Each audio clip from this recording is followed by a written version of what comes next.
Hey, hello everybody, and welcome to this crossover episode of The Real Math of Business with Alena Bennett and the Magical Learning Podcast. I'm Jez from the Magical Learning Podcast. Alena, you're on this podcast as well, so hello Alena, how are you going? Really well, thanks, Jez. Great to be here. Can't wait to do this episode. Great. So we're doing a crossover episode because we figured we were having you on anyway, but our podcast, I think they can tackle some similar topics sometimes. So we thought, why not bring each other to each other, bring our audiences to each other so they've now got a bigger community. We've got a bigger community, and I think that we've got audiences that are really going to love what we've got to talk about here today. So I'm really excited to do this crossover episode with you, Alena. I can't wait. Let's do it. All right. Well, Alena, let's start with you, I guess. How's your week been this week? Well, I'll go a little bit more micro. I just spent about 45 minutes at the beach, literally, chatting to some friends on the deck there. And I think that kind of says everything. So I got there, the beach was closed because they had a shark sighting. But a couple of my buddies were there. So we just caught up, and then I went, hang on a second, I've got to go do a podcast. And, you know, I shared that with full transparency because I reckon we're here to learn lots about real math of business and magical learning, but we've always got to have fun doing it. That's it. Absolutely. And I feel like for our international listeners, you've really painted a picture of Australia where you can just head down to the beach and there's a shark there. You never know. No, great to have you on, and excited to do this crossover episode, Alena. Well, let's check in with some of the regular team here as well for the Magical Learning Podcast. We've got Graham, our CEO, on. Graham, how's your week been? Hey, Jez. I've had a good week. Thank you. Thanks for checking in. Back in class this week, so running workshops with one of our clients, and as I mentioned in the warm up to today's session, a little rusty on day one, but managed to convince others in the session that I wasn't rusty, which is a good thing.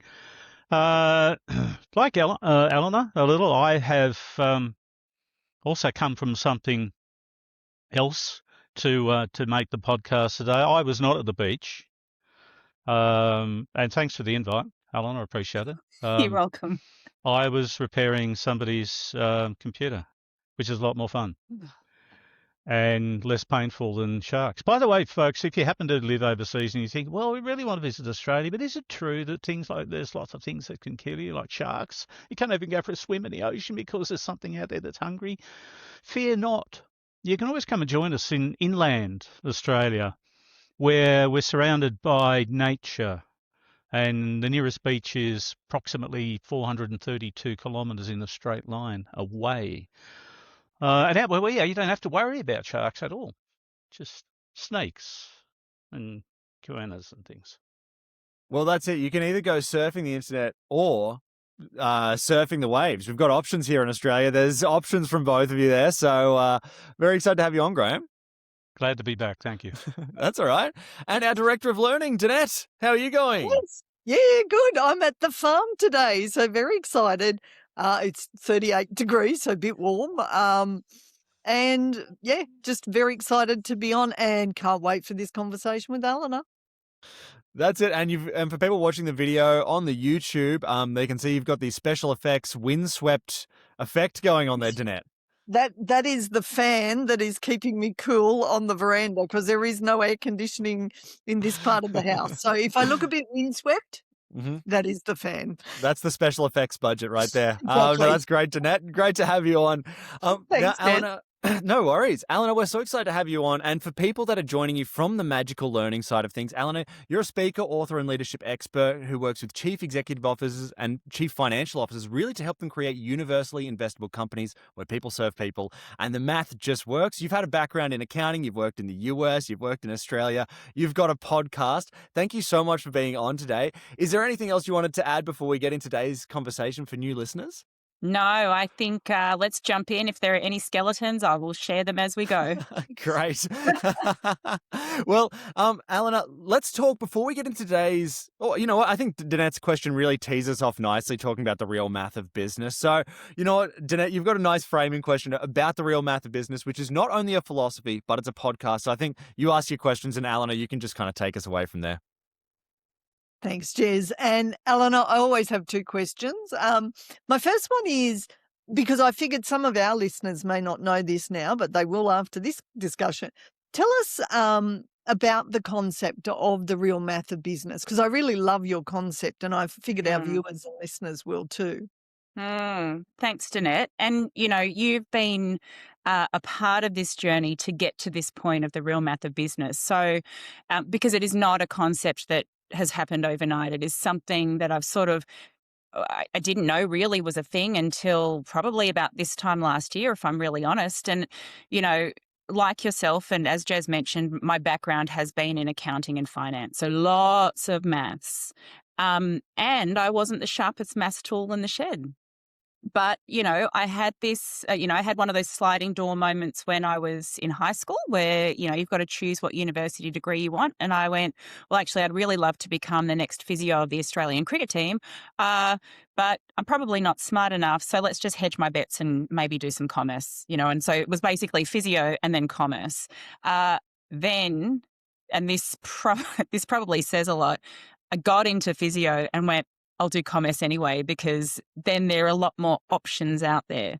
And so my point of sharing that is, I took the road into finance, commerce, accounting, because I thought it was the safer thing to do. It was more general. It would open myself up to broader options. And I did what you sometimes do when you're a little young and naive. You just kind of follow the wave. And where that wave took me was into an internship at one of the big 4 accounting firms, which then became a graduate degree, which is what then, started off the international travels and all the rest of it.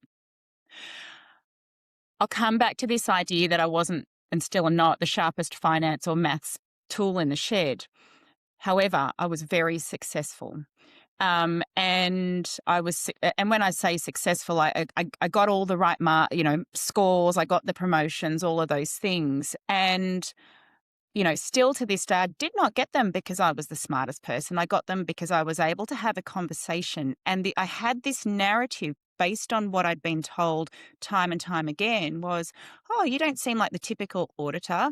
Why not? Because you smile, because you have a conversation. And I'm like, how can the bar be so low that someone who has half a brain is really not expected to smile, have a personality, or be able to have a conversation? So that's kind of the formative part of what kind of began and continued, that the thread, I guess, that began and continued through my career. I then moved out into corporate. And then I had, I guess, my first experience with consultants and the type of work that, consultants could do with around change and sort of implementation of innovation and all the rest of it. And then was asked to come into their business. And that then, I guess, was the start of my business and what I do today. Because of my background, I do a lot of work, still do a lot of work with chief financial officers. So our signature program, the CFO boardroom. What is very interesting, so we've been running that program for 6 years now. And it incorporates, one-on-one and group. So it kind of covers that, bespoke coaching and mentoring with the community, which we all know that anyone who's had a C-suite, it can be quite lonely, right? So it kind of has that opportunity to have rich conversations. What has become really clear to me is I could be sitting in a room and be spending every single day with the person in the organization that has the F in the name, finance, not the other F, finance in the name. Yet we could spend all of those conversations talking about people. I'm like, what's going on here? Whenever we'd go, how's the business going? Yeah, that's fine, but let's talk about the people. And I was like, there's something here. Because actually anyone who, and obviously, Danette, with your background, you know this as well, the maths when it comes to business is actually really simple. I do not know why they make it overly complex when you're going through high school and university, right? It's so simple. So I was like, why? Like, what's going on when the person in charge of the money is just obsessed about talking with people, as in all of the problems are people problems? But I love that, as I've sort of shared before, that has been my strong suit. And I guess over the years, there has been this undertone of the work and it, as I said to you, crystallized probably 12, 15 months ago into, hang on a second, there's a philosophy that I believe in this, and that is the real math of business is actually an important balance and function and interplay between people and math. It's not one or the other. You need money to have a business, but you also can't do business without people. And it's a really interesting concept to explore. And that's why I love having the podcast guests on, because it is almost a concept. It is almost a philosophy. I don't have an answer. What I love doing is learning about how this idea of the real math of business, not the maths that they teach you in uni, and not the maths that the investors and the stock exchange mandates, the real math of business. I love learning about what that is in every different context and company. I love that. And Alena, you and I were both the smiling auditors. I got exactly the same comment when I was an auditor. You can't be an accountant, you smile too much. That's it. That's How sad. hilarious. So my next one leads into that, where what are businesses missing if they're not really understanding the real math of business? What do they miss? Well, I'll keep it started really simple. They miss a whole pile of cash. A whole pile of cash. Because if you don't do the people right, if you don't focus on the right maths, you will not make as much money as you can, right? So if you get really ruthless and you're really kind of money oriented, you're going to miss out on a whole pile of cash. From a people side of things, I think, again, I have a bit of a belief around this, and some people won't like it. We spend so much time at work. I believe that business has an opportunity to provide an environment to allow people to be the best version of themselves. And why people might not like that is that'll make some people want to vomit, and that's okay. But we quite often talk about the hours we spend at work. So why don't we just use those as vehicles to be the best version of ourselves? Why do we? And, this happens less and less, but, why do we still feel we have to turn up to work and pretend we're something we're not? That's just stupid. No offense. You cannot get the best out of somebody if they're not being themselves. So I think there's that sort of social opportunity that's missed as well. And if you believe, and I believe that business is really there to support the people, the staff, and the communities that they work in, if you believe in that, then I think, if people in the business are not working at their best, if you are not producing the numbers you need to produce, your communities and therefore society at a bigger level will suffer. Great answer. I can't wait for the rest of the conversation. Thank you. Me too. Thank you. Thanks, Danette. And I forgot to mention, Danette was actually on The Real Math of Business. If you want to check out an episode from last year, it was actually one of the most popular episodes from 2025. So go check that out. The link will be in the description. If you want to see that conversation continue more about two smiling people with accounting degrees, you've got an interesting conversation there for sure. Graham, I'll throw to you. What was your question? And tell us a little bit about your thoughts so far. What are some of the things that you've seen, some of the consequences for businesses and business owners and also their people when we end up at one extreme? So we're too focused on the people or too focused on the numbers, and we haven't really got that balance quite right. What are some of the things that can happen? Well, it's a little bit like, is it called the Newton's cradle, the thing, that pendulum that does that? So it's a little bit like the Newton's cradle. So companies swing from side to side all of the time.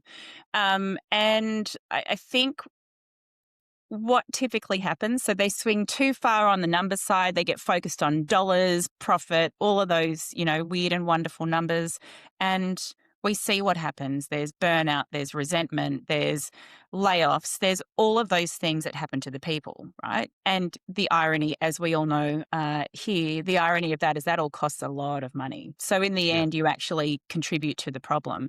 So that's what happens when we swing to the number side. And I think, if we think about the business landscape, maybe 10 plus years ago, there was definitely the focus on that. That was when we were still in that command and control style of leadership. As that style of leadership has started to phase out and we've started to adopt better leadership practices, what that has meant is a better appreciation of the human in the workplace, I guess. And, let's face it, I didn't get taught people anywhere. no one taught me how to deal with people. And, so my eldest daughter started year 9 this year, and she got to choose her electives for the first time. And she knew that she wanted to do Japanese. She knew she wanted to do visual design, but she didn't know what to do for the third one. And psychology was an option. And I said, you know what? The one thing you're always going to have to do, no matter what you're going to have to do in the future, is do things with people. So psychology would be a really helpful starting place. I digress. The point is that people generally do not know how to do people well because they're not taught it and they are not intentional about it. It's a little bit like communication, and I know you guys are experts in this. We pretend we fall into this false sense of security that we are good at communicating because we've learned to talk since we were 18 months old, right? Leading and working with people is somewhat the same. So the other side of that Newton's pendulum is that we do people so much and we kind of get all lovey and we hold lots of town halls and workshops and offsites and all of those beautiful things. And then suddenly we realize we've got a bloated P&L and we're not making money. So I think historically we've been too focused on money. I think as businesses have tried to course correct that, they've inadvertently swung to the other side. And I think so what we're seeing now in the marketplace is just a bit of a rebalancing, and I think that's okay. Yeah, thank you. I really appreciate that. I was thinking, and I certainly don't want to put words in your mouth, but I'm sadly old enough to have been here when dirt was invented, and also to have a terrible sense of humour. And I came up with the idea, and I actually use it in a lot of my workshops, but I often have to frame it beforehand, that people are weird. And for everybody watching and listening out there, no, obviously it doesn't include you. You're amazing. You're magical. You are a unicorn underneath. Everyone else is weird. So we don't think the same way. We don't communicate the same way. We share a paragraph of information and 3 people come up with 6 different definitions or interpretations of it. So I wonder whether over time, historically, partly again because of the whole capitalist need to make more money or desire to make more, and numbers are easier to understand. They don't have emotions. They don't have wants and needs. They're just there. I don't know where I was going with that, but yeah. So that idea of how much, from your perspective, how much influence has COVID had on the swing more towards the people side? Oh, that is a great question. Oh, really? I just came up with that. Yay! I love it. Everything is about me, by the way, Alena, if you haven't already realised that. There has to be a star of the show, Graham. Why not be you? Because Jez will edit this out later. That's what he does, because he's good. I think COVID forced a lot of things. Yeah, so I'm just going to talk to some examples because I don't have a headline answer to that question. But the first thing that comes to mind is it forced empathy around people's work lives and their personal lives and how that might interact or not with their work lives. So just the very nature of having an office, having a separate room that you can use as an office space is a privilege, and not everybody had that. And COVID forced us to recognize that, right? We were all socially disconnected. Yeah. And fortunately, every organization that I know of, whether or not they believed in it, because that was what we were being told in the narrative, they all went, we've got to do something about this social connection. Yep. And so that's where we saw the kind of Friday afternoon bingos and all of those fun online games came online. The water cooler conversation had to be more intentionally managed, right? Because there was no water cooler anymore. So I think what it did, Graham, I'm just kind of riffing on this a little bit, is it forced us to be more intentional about the people's side that we would ordinarily take for granted. And that forced really interesting conversations. It forced the people that didn't want change to be really uncomfortable. We are still talking about work from home. Why are we still talking about work from home? It's just a stupid conversation, right? But that's okay. It is okay to have uncomfortable conversations. It's okay for people to express unpopular opinions. But what we want is, to do people right. Let's have the uncomfortable conversation. Let's be intentional about what business outcomes we want. Yep. And let's just be human about getting there. And I think to kind of land the plane here, I think COVID forced us to bring a more human approach into the workplace. Yeah, it's a great perspective. I appreciate that. Thank you. I'm going to stop talking now because I'm conscious that some of our other team have also asked some great questions, and otherwise, yeah, we'll be here. Are you okay to go through until 6-ish? Does that work for you? I'll riff. I'm okay as long as at about 3 the wine comes out. It's fine. That would be wine with a H because I don't do that. Doesn't matter. Cheers. I'll hand back to you. Thanks, Alena. Yeah, worries, no, Graham. that's interesting though. That was such an interesting little detour because it's so fascinating that the time when we were least connected and had the least human interaction was when the time that we had to most be thinking about it and intentional about it and realize how important it is to the business. So it's kind of a fascinating little tangent to go down. So yeah, no, I loved it. I think it's really, Jez, can I just add something? I think it's really fascinating that we actually didn't learn the lesson. So we actually defaulted back to some of those poor behaviors. So I think that's, for me, that's probably the disappointing thing, is that we kind of forced ourselves into this way of behaving that was more human and intentional.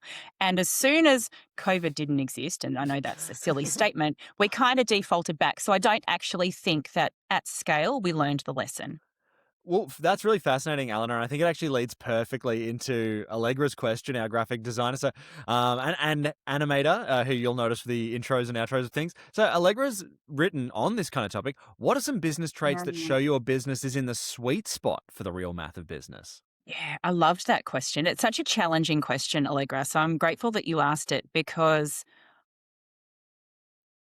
as I said at the beginning, I don't have, this is not the real math of business is this, right? I don't have that. What I can tell you about the business traits is they do align with this idea that businesses are, success is when you've got a business where people serve people and the math just works. So where the numbers, the dollars, are a natural consequence of the work that the people do. In terms of the business traits, what I would say is that each individual in the business has a high sense of maturity. And it's commercial maturity, it's intellectual humility, it is, they understand, to Graham's point, that people are weird and that's okay. Our job is just to keep learning, keep listening, keep being interested, and working together. I think, that's one of the things. The other thing is, and this is so, I find this so fascinating. So I remember when I first got out into the speaking circuit, and that's actually where Danette and I first met, is I would do just a very quick, hands up, hands down sort of situation. And I'd say, hands up if you know the company purpose. And most people would put their hands up. Keep your hands up if you know your team purpose. If not, put your hand down.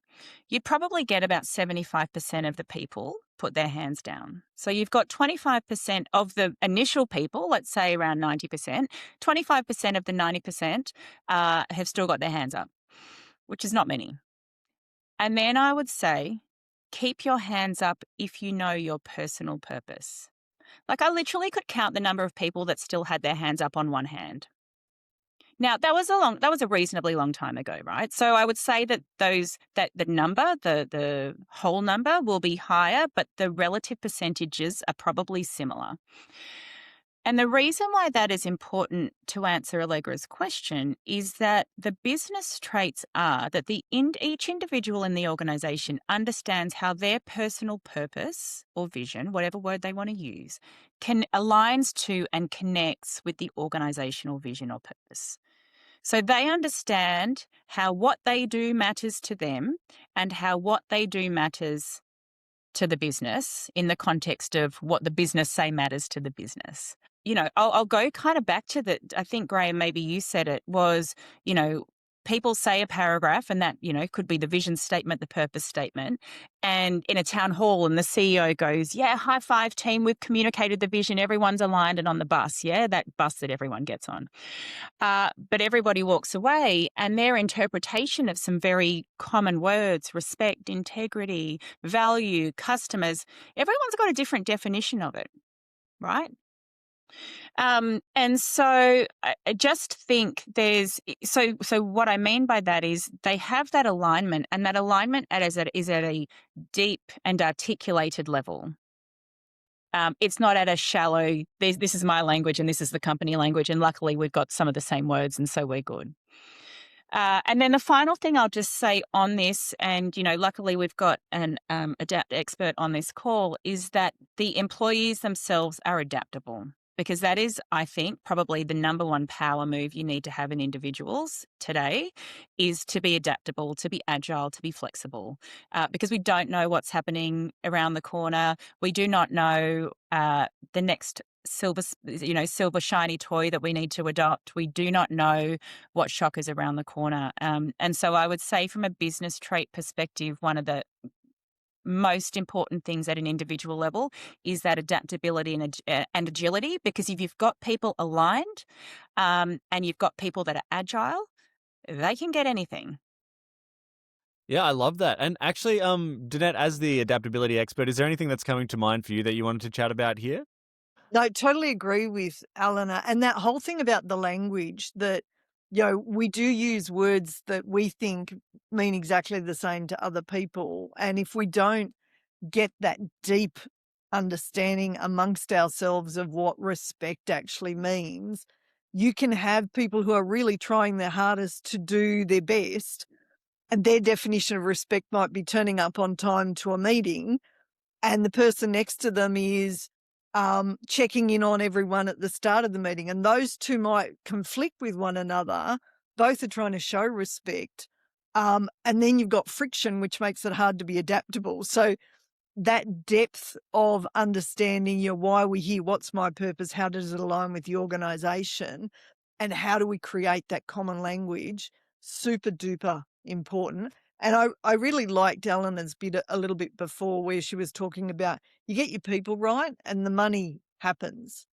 And so creating that environment to allow your people to have those deep conversations, to be able to adapt within the policies and procedures we have, but looking at those policies and procedures and not stopping people, because sometimes those systems within organisations actually stop the people from being adaptable as well.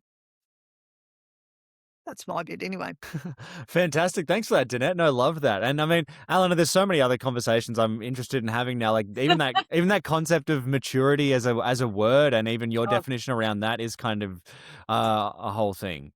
Well, very quickly, if you want me just to touch on that, I think it was Alan's question around what happens when people are too people or numbers focused.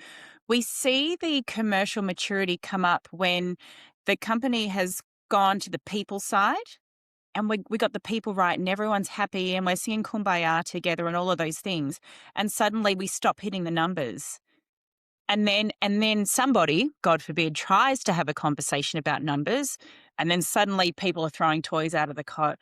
Oh, I thought we were a for-purpose company. Oh, I thought we did this. Oh, I didn't think we worried about the numbers. And it's like, guys, we just need to grow up. Like, we're running a business here. And so that commercial maturity, I think there's this, and this is early thinking. So don't quote me on it. I don't have a thesis on it yet, but I am exploring the idea of a company money mindset, and I guess a company money culture. Because, we're not talking about for personal finances here at all. But like I said, with respect to, we're all humans that just turn up to work. We bring our money mindsets and beliefs and risk tolerances into work as well. So when you think around sitting in a table, around a table in a team, and you're talking about something that has some sort of financial expenditure or financial consequence or whatever, and you've got 5 different people who, outside of work, have 5 different financial upbringings. They are in 5 different financial circumstances. They're at 5 different stages of lives. And we all know here that each different stage of life brings around a different, like we're all bringing these subconscious ideas about money. You can't tell me that's not going to influence the nature of that conversation and the decisions that are made as a result.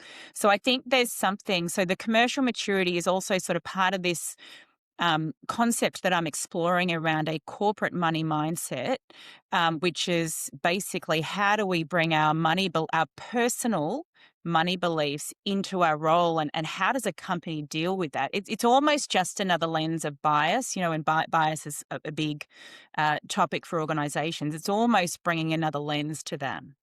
What I love about that, Alena, is people, like I see this definitely in the work I do, people get triggered by money and they're then not able to have those deep conversations because that subconscious programming is playing out.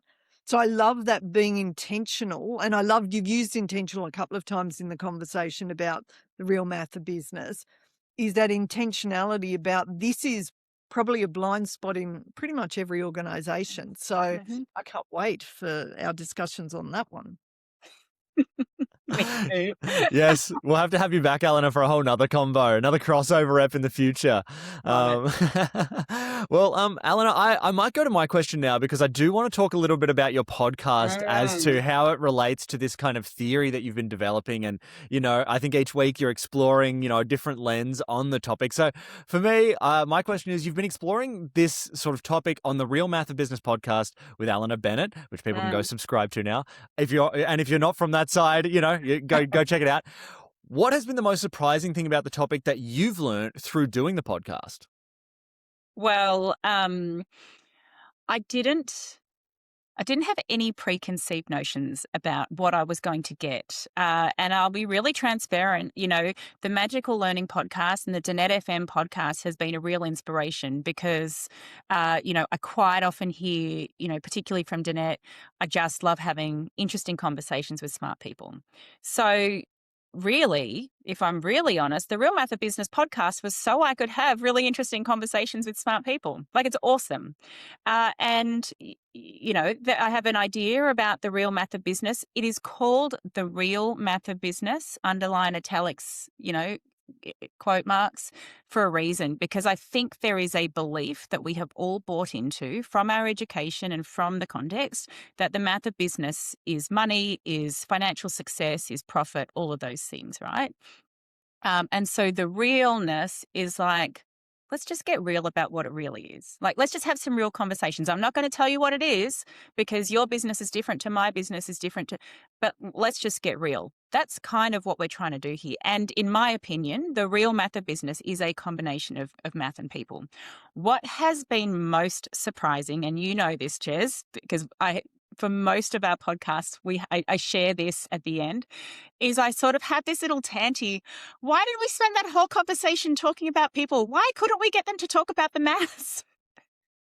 And I think that's been most surprising, right? Because these are very senior leaders in business that are making lots and lots of money for their businesses, right? So they are focused on the numbers. They are focused on the money.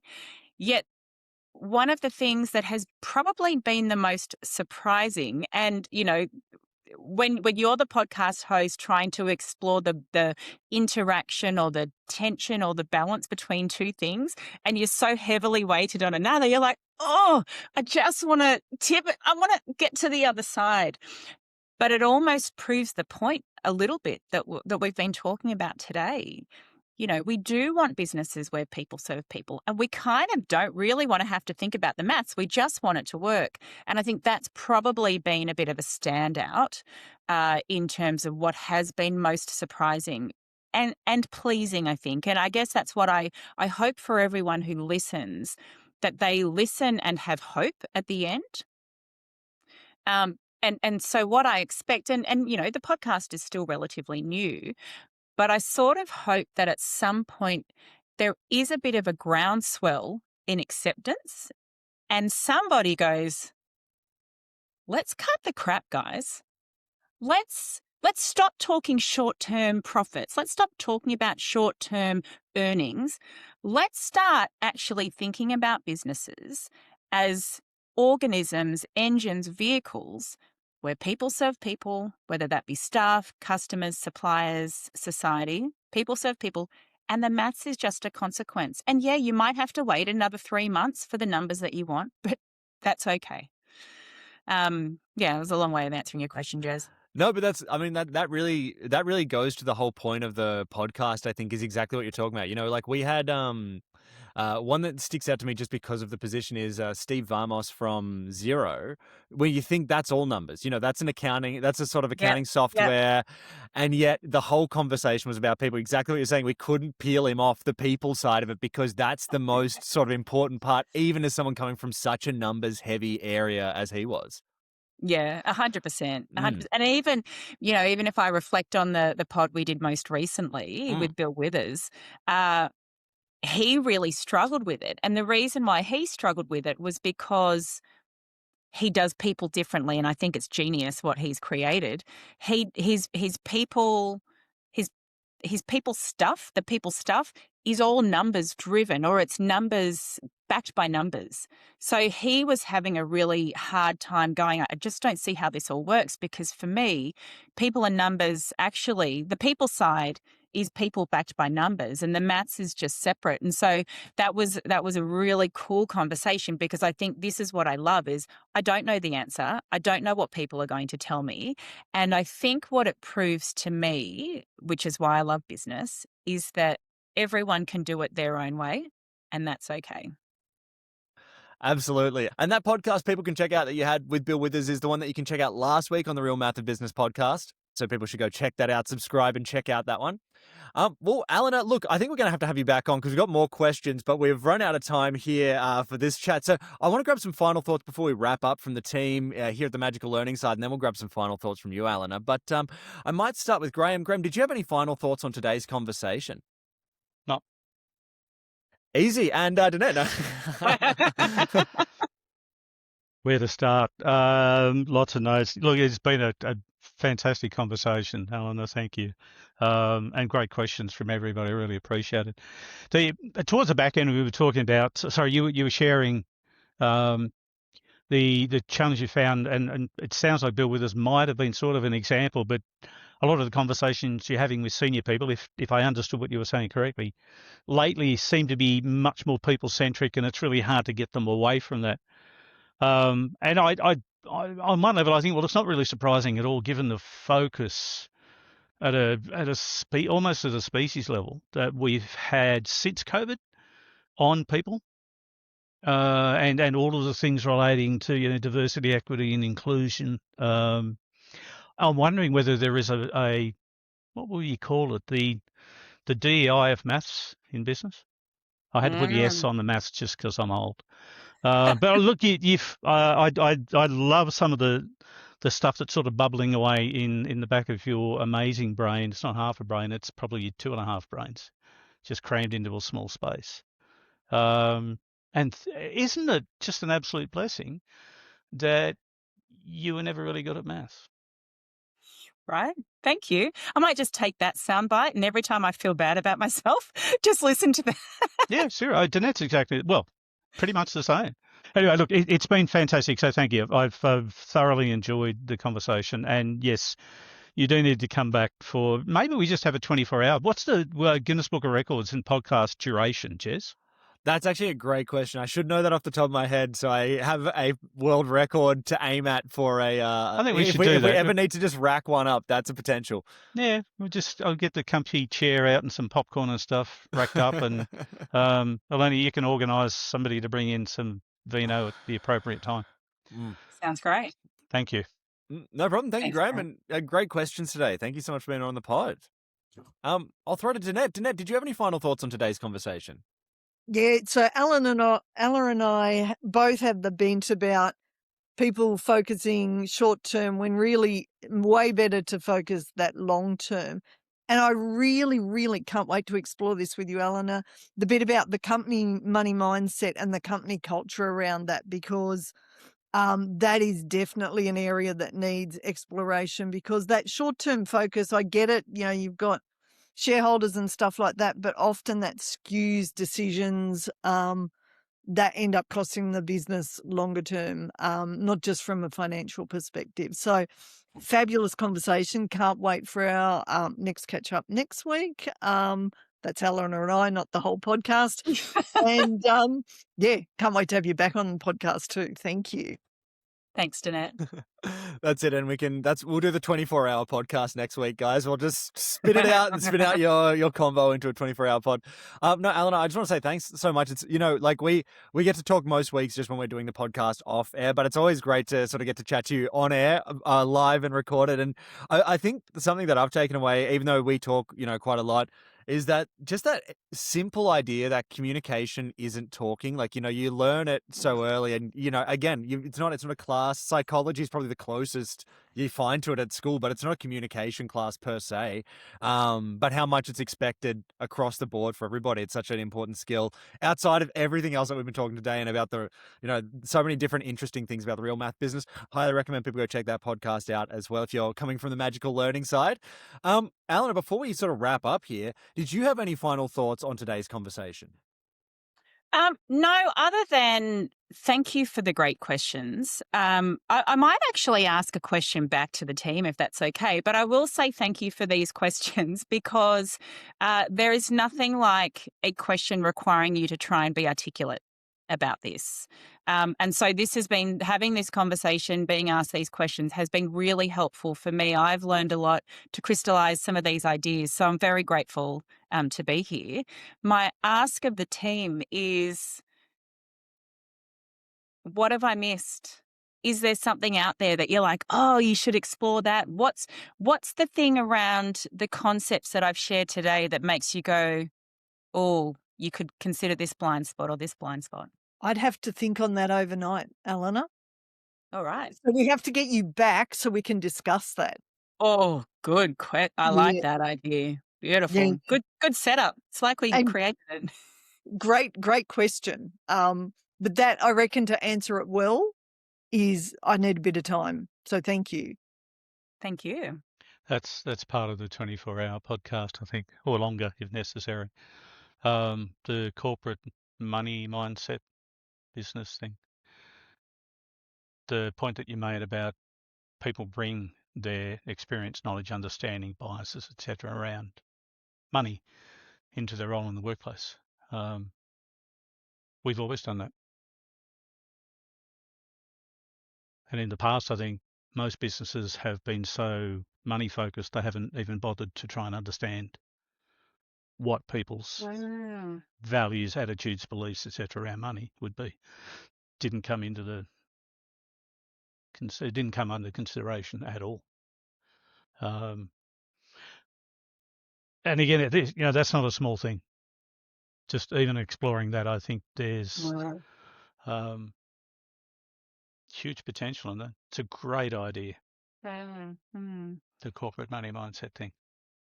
Thanks, Graham. And you've made me, it comes back to your earlier point. I appreciate that contribution, because what it's made me reflect on is your comment earlier around, numbers are relatively easy compared to people. Yeah. And you're right, because we've kind of swung, the Newton's cradle, we're swinging over to the people side more. There are just so many layers of the onion to peel when it comes to people, because we are so complex. So you're right. We've never had to peel back the onion and discover this stuff. And, today it might be corporate money mindset. There is going to be something else to peel back at some point too in the future. So yeah, thank you, Graham. No, you're welcome. Good thought provoker. It's good question to start with. So. And I think, Alena, my thing that I'm interested in exploring, it's something that can only be explored through time, but is capturing some of the data of the real math of business and starting to see it kind of as a sort of plot graph math of how people put ratios of some people will have 75% people, 25% numbers, how that ends up looking. Because, as someone who loves doing this for sport, like I love looking at basketball percentage matrices where it's like this person shoots the most but's the worst shooter, this person doesn't shoot much but is a good shooter, all these different ways you can plot maths. I'm really excited to see how, when we start gathering the data, how this ends up looking across different domains and how different people sort of use it. So, no, very excited to kind of see how this explores itself. Awesome. Yeah, me too. I can't wait, Jez. That's going to be really interesting. Yeah. Well, Alena, for people that are coming from the magical learning side, where's the best place if they've listened to this and they've gone, I need to listen to more Alena and I need to reach out and find out some more info. So, Alena, where's the best place for people to reach out to you? LinkedIn. I'm on LinkedIn at least a few days a week. So that's easy. Just look up my name, Alena Bennett. My website is alenabennett.com.au. So you can always go on there, check me out a little bit more and shoot me a note through the website. But quite easy to find. Would be very happy to have a chat. Great. And if they want a weekly check-in, they can always check out The Real Math of Business with Alena Bennett wherever you get your podcasts. And for people coming over from the Alena Bennett side, this is Magical Learning.